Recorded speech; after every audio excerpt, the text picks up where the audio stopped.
آج ہم رمضان المبارک کے 9ویں روزے کے روحانی راز پر گفتگو کریں گے۔ وہ دن جب صحابہ کرام رضی اللہ عنہم نے اللہ اور اس کے رسول کی محبت میں اپنا سب کچھ قربان کرنے کا عملی مظاہرہ کیا۔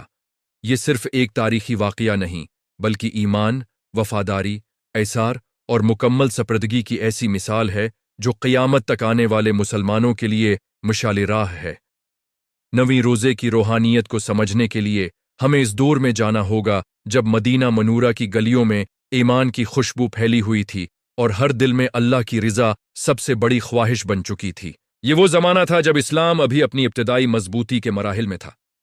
کفار مکہ کی طرف سے مسلسل خطرات موجود تھے۔ ایسے میں اللہ کے رسول نے صحابہ کرام کو ایک اہم معرکے کی تیاری کا حکم دیا۔ یہ موقع تھا غزوہ تبوک کا، جسے تاریخ میں جیش الاسرہ بھی کہا جاتا ہے، کیونکہ اس وقت شدید گرمی، مالی تنگی اور طویل سفر کی مشکلات درپیش تھیں۔ مدینہ میں کھجوریں پک چکی تھیں، لوگ سائے اور آرام کو ترجیح دے سکتے تھے، مگر ایمان والوں نے دنیاوی آرام کو پس پشت ڈال دیا۔ 9ویں روزے کا روحانی پہلو یہی ہے کہ جب انسان اپنی خواہشات کو قربان کرتا ہے تو اس کے اندر حقیقی تقوی پیدا ہوتا ہے۔ روزہ ہمیں بھوک اور پیاس برداشت کرنا سکھاتا ہے، لیکن اس دن کی یاد ہمیں یہ سکھاتی ہے کہ اگر ضرورت پڑے تو انسان اپنا مال، وقت، آرام، بلکہ جان تک اللہ کی راہ میں پیش کر دے۔ صحابہ کرام نے اسی جذبے کا عملی مظاہرہ کیا۔ جب نبی کریم نے جہاد کے لیے مالی تعاون کی اپیل کی تو ایک عجیب منظر دیکھنے کو ملا۔ حضرت ابو بکر صدیق رضی اللہ عنہ اپنا سارا مال لے آئے۔ جب ان سے پوچھا گیا کہ گھر والوں کے لیے کیا چھوڑا تو انہوں نے جواب دیا کہ اللہ اور اس کا رسول کافی ہیں۔ یہ جملہ محض الفاظ نہیں تھا، بلکہ مکمل یقین اور توکل کی تصویر تھا۔ حضرت عمر فاروق رضی اللہ عنہ آدھا مال لے کر آئے اور دل میں یہ امید تھی کہ آج وہ حضرت ابو بکر سے سبقت لے جائیں گے، مگر ایثار کے اس میدان میں بھی حضرت ابو بکر آگے نکل گئے۔ حضرت عثمان غنی رضی اللہ عنہ نے سینکڑوں اونٹ، گھوڑے اور بے شمار مال پیش کیا، یہاں تک کہ رسول اللہ نے فرمایا کہ آج کے بعد عثمان جو بھی کریں انہیں کوئی نقصان نہ ہوگا۔ یہ واقعات ہمیں بتاتے ہیں کہ 9ویں روزے کا اصل پیغام مالی قربانی کے ساتھ ساتھ نیت کی پاکیزگی ہے۔ اگر ہم اس روحانی ڈیزائن کو سمجھیں تو معلوم ہوتا ہے کہ اسلام کی تعلیمات ایک مکمل سسٹم کی طرح کام کرتی ہیں۔ روزہ انسان کے اندر صبر پیدا کرتا ہے، زکوہ مال کو پاک کرتی ہے، جہاد قربانی کا جذبہ مضبوط کرتا ہے، اور یہ سب مل کر ایک مضبوط ایمان کی عمارت تعمیر کرتے ہیں۔ اس دن کچھ ایسے صحابہ بھی تھے جن کے پاس دینے کے لیے کچھ نہیں تھا۔ وہ روتے ہوئے واپس لوٹے کیونکہ ان کے پاس سواری نہ تھی کہ وہ لشکر کے ساتھ جا سکیں۔ قرآن نے ان کے آنسوؤں کا ذکر کیا۔ یہ منظر ظاہر کرتا ہے کہ قربانی صرف مال سے نہیں بلکہ دل کی کیفیت سے جڑی ہوتی ہے۔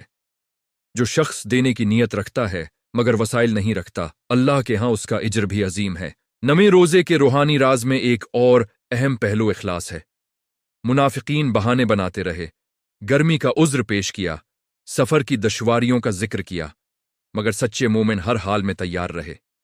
یہاں ایمان کی کارکردگی سامنے آتی ہے۔ اگر ہم اسے آج کی زبان میں بیان کریں تو یہ ایک طرح کا اسٹریس ٹیسٹ تھا جس میں صرف وہی کامیاب ہوئے جن کے دل میں سچا یقین تھا۔ مشکل حالات نے واضح کر دیا کہ کون اللہ کے ساتھ مخلص ہے اور کون صرف دعوے کرتا ہے۔ مدینہ سے تبوک تک کا سفر تقریباً 700 کلومیٹر پر مشتمل تھا۔ شدید گرمی، پانی کی قلت اور وسائل کی کمی کے باوجود لشکر روانہ ہوا۔ راستے میں کئی آزمائشیں آئیں، مگر اللہ پر بھروسہ ہر مشکل پر غالب رہا۔ یہی وہ مقام ہے جہاں روزے کی تربیت کام آتی ہے۔ جب انسان دن بھر بھوک پیاس برداشت کرتا ہے تو اس کے اندر قوت برداشت بڑھتی ہے۔ وہ مشکلات سے گھبراتا نہیں بلکہ ثابت قدم رہتا ہے۔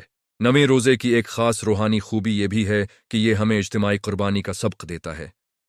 انفرادی عبادت اپنی جگہ اہم ہے، مگر جب پوری امت ایک مقصد کے لیے کھڑی ہو جائے تو تاریخ بدل جاتی ہے۔ صحابہ کرام نے ذاتی مفاد کو پس پشت ڈال کر اجتماعی مفاد کو ترجیح دی۔ یہی وجہ ہے کہ تھوڑے وسائل کے باوجود وہ دنیا کی بڑی طاقتوں کے مقابل کھڑے ہو سکے۔ اگر ہم اس واقعے کے ڈیزائن کو گہرائی سے دیکھیں تو اس میں قیادت کا پہلو بھی نمایاں ہے۔ رسول اللہ نے خود مثال قائم کی، مشورہ کیا، حالات کی وضاحت کی اور لوگوں کے اندر جوش و جذبہ پیدا کیا۔ ایک کامیاب لیڈر وہی ہوتا ہے جو خود بھی قربانی دے اور دوسروں کو بھی اس کی ترغیب دے۔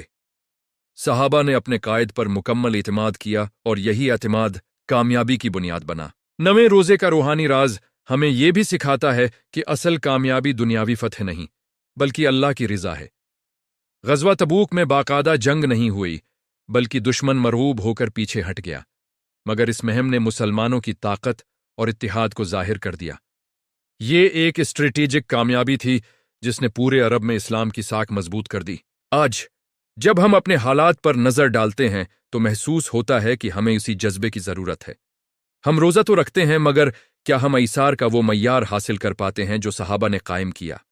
کیا ہم اپنے مال میں سے اللہ کی راہ میں دل کھول کر دیتے ہیں؟ کیا ہم دین کی خاطر اپنی خواہشات کو قربان کرنے کے لیے تیار ہیں؟ نویں روزے کا پیغام ہمیں اپنے اندر جھانکنے کی دعوت دیتا ہے۔ یہ دن ہمیں یہ بھی یاد دلاتا ہے کہ اللہ کی راہ میں دیا گیا مال کبھی ضائع نہیں ہوتا۔ حضرت عثمان غنی رضی اللہ عنہ کی سخاوت اس کی زندہ مثال ہے۔ ان کا دیا ہوا مال نہ صرف اس مہم میں کام آیا بلکہ قیامت تک ان کے لیے صدقہ جاریہ بن گیا۔ اسی طرح حضرت ابو بکر اور حضرت عمر کی قربانیاں بھی تاریخ کا روشن باب ہیں۔ روحانی اعتبار سے دیکھا جائے تو نویں روزے میں ایک خاص نورانیت ہوتی ہے۔ جیسے جیسے رمضان آگے بڑھتا ہے، مومن کا دل زیادہ نرم ہوتا جاتا ہے، عبادت میں خشوع بڑھتا ہے اور اللہ سے تعلق مضبوط ہوتا ہے۔ ایسے میں اگر انسان قربانی کا جذبہ بھی شامل کر لے تو اس کا ایمان کئی گنا بڑھ جاتا ہے۔ یہ واقعہ ہمیں سکھاتا ہے کہ جب نیت خالص ہو تو کم وسائل بھی بڑی کامیابی لا سکتے ہیں۔ ایمان کی طاقت مادی طاقت سے زیادہ مضبوط ہوتی ہے۔ صحابہ کے پاس جدید ہتھیار یا بڑی فوج نہیں تھی، مگر ان کے پاس یقین کی دولت تھی، اور یہی ان کی سب سے بڑی طاقت تھی۔ نویں روزے کا سب سے بڑا روحانی راز یہی ہے کہ انسان اللہ کے لیے جینا سیکھ لے۔ جب دل میں یہ یقین آ جائے کہ اصل مالک اللہ ہے تو مال دینا مشکل نہیں رہتا، وقت دینا مشکل نہیں رہتا، ہتھی کی جان دینا بھی مشکل نہیں رہتا۔ یہی وہ کیفیت تھی جس نے صحابہ کو تاریخ کا عظیم ترین انسان بنا دیا۔ ہم اگر اس دن کو صرف ایک تاریخی واقعہ سمجھ کر گزر جائیں تو ہم اس کے اصل پیغام سے محروم رہ جائیں گے۔ اس کا اصل مقصد ہمارے اندر وہی روح پیدا کرنا ہے جو مدینہ کی گلیوں میں محسوس ہوتی تھی: ایثار، اخلاص، توکل اور اتحاد۔ یہی وہ چار ستون ہیں جن پر نویں روزے کی روحانیت کھڑی ہے۔ جب بھی ہم روزہ رکھیں تو یہ تصور ذہن میں لائیں کہ اگر اللہ ہمیں کسی بڑی قربانی کے لیے پکارے تو ہمارا جواب کیا ہوگا؟ کیا ہم بہانے بنائیں گے یا لبیک کہیں گے؟ یہی سوال نویں روزے کا اصل روحانی امتحان ہے جو ہر دور کے مسلمان سے لیا جاتا ہے۔